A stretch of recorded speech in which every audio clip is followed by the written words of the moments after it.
حد گزر گئی نا. حضور نے تو کہا تھا نا مدینے میں پناہ نہیں دینی. تو میں نے اس سے کہا یار تلوار بڑی سنی ہے ذرا دکھانا. اس نے دکھائی تو ایک کی میں نے گردن کاٹ دی, دوسرا ویسے بھاگ گیا. اور بھاگ کے حضور کے پاس آئے جو اس نے تو مار دیا. تو سرکار فرمانے لگے میں نے تو وعدہ پورا کیا تھا, تم سے نہیں سنبھالا گیا تو معاملہ تمہارا ہے. اب حضرت ابو بصیر رضی اللہ تعالیٰ عنہ واپس آئے, عرض کی حضور اب میرے لیے کیا حکم ہے؟ حضور نے فرمایا میاں حکم وہی ہے, مدینے میں ہم نہیں رکھ سکتے. مدینے میں صحابہ تھے نا, حضور کی باتوں سے خوشبو لیتے تھے, مدینے میں نہیں رکھ سکتے. حضرت ابو بصیر کہتے ہیں میں مدینے کی سرحد سے نکل گیا, اس جگہ چلا گیا جو نہ مکے کی ریاست میں تھا نہ مدینے. ایک مقام ایس تھا جہاں میٹھے پانی کے کنویں تھے, وہاں رہنے لگا. حضرت ابو جندل کو پتہ چلا کہ ایک نیا ٹھکانہ بن گیا, وہ بھی جیل توڑ کے آ گئے. 70 بندے آ گئے, وہاں سے قافلے گزرتے تھے کافروں, یہ بھی مسلمانوں کو تنگ کرتے تھے. اگر مکے سے کوئی قافلہ گزرتا تھا تو ہم نے بھی ان کو پکڑا, کافر کا مال مال غنیمت اسباب بن گیا. اور وہ جب قافلہ لے کے آتے تھے تو ڈرے ہوتے تھے, اور ان کو تو ستایا تھا. کہتے ہمیں ستایا بڑا تھا, ہم تو انقلابی بن گئے. ہم تو رکھ لیتے نا, بڑی منت کرتے, بڑی جان مشکل سے چھڑاتے. 70 بندے ہو گئے, پھر 300 ہو گئے. ابو بصیر کہتے ہیں دنیا مدینے جاتی تھی لیکن ہم تڑپتے تھے, ہم تڑپتے تھے. روت لنگ گئی ہے پھر باہر آتے اج چٹھیاں مدینے آئیاں نہیں. ہم تڑپتے تھے کہ یار کوئی موقع ملے. روز رات کو روتے تڑپتے.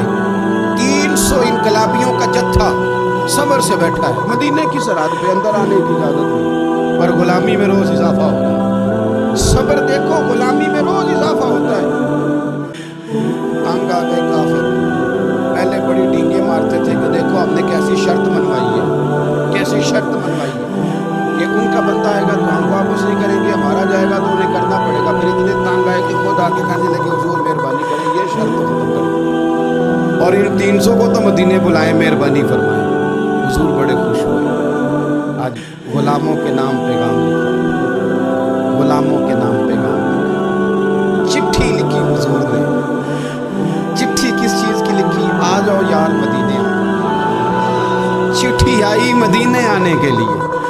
حضرت ابو بصیر کے نام چٹھی گئی, آ جا یار مدینے, آ جا تیرے نام پیغام سب لائی ہے سرکار نبی سے, اور آیا ہے بلاوا مجھے دربار نبی سے. پیغام آیا. حضرت ابو بصیر اتنے بیمار تھے کہ نزع کا عالم تھا, لیکن اس عالم میں بھی انتظار تھا. اس آخری ویلے اکھیاں میریاں رات تکنا ہے تیرا, تیرا تو سجنا کچھ بھی نہیں جانا. کہ پا جاویں ایک پھیرا, سر میرے تے آن کھلویں تے پھر پردہ رہ گئی میرا. سوکھا نکلے صاحب ضروری یہ ویخ لوے مکھ تیرا. حضرت ابو بصیر کو نہ وہ روکا گیا, حضور کی چٹھی گئی تو یوں چٹھی پڑھی. حضور نے فرمایا آ جانا, رستہ کھل گیا ہے تو آ جا. کھل گیا رستہ, دعا فرماؤ مدینے کے رستے کھل جائے. کرو نا یار دعا مدینے کے رستے کھل. کچھ ایسے ہیں جنہوں نے سارے دکھ سنانے ہی مدینے جا کے, کچھ لوگ ایسے ہیں جن کے دل اور کلیجے پھٹنے کو آئے. دعا کرو رستے کھل جائے. حضور نے فرمایا آ جا تیرا راہ کھل گیا. حضرت ابو جندل کہتے ہیں میں سرانے کھڑا تھا, حضرت ابو بصیر کے خط پڑھا, مسکرائے, اشارے سے کہتے ہیں کہ دیکھ میرے نبی کا خط ہے, حضور کی چٹھی میرے نام آئی ہے, پڑھنا. میں نے بھی پڑھی, پہلے روئے پھر کلمہ پڑھا, پھر میرا ہاتھ تھاما, روئی پرواز کر گئی. ہمیشہ کے لیے, ہمیشہ کے لیے. وہ ظاہری جسم کے ساتھ تو مدینے نہ پہنچے, پر قبر میں گئے تو مدینے والے کی زیارت نصیب ہو. قبر میں حضور کی زیارت نصیب ہو گئی. قبر. حضرت ابو جندل کہتے ہیں میں نے جنازہ پڑھا, اور اسی مقام پہ جہاں انہوں نے انتظار کیا تھا, وہ مقام میں انتظار ان کا مزار بنا. مزار کے ساتھ مسجد بنی, مسجد کا نام مسجد ابو بصیر رکھا گیا. انہوں نے اس انتظار میں جان دے دی, پر صبر کیا. شکوہ نہیں کیا. یارو اتنی شکایتیں, اتنی شکایتیں, اتنے شکوے. ایک بات میرا اور کرنے کو دل کر رہا ہے. ایک صحابی تھے حضرت عاصم بن ثابت رضی اللہ تعالیٰ, جنگ احد میں نا حضور کے ہاتھ پہ موت کی بیعت کی. جنگ احد میں بیعت کی, سونے یار تیرے نام پہ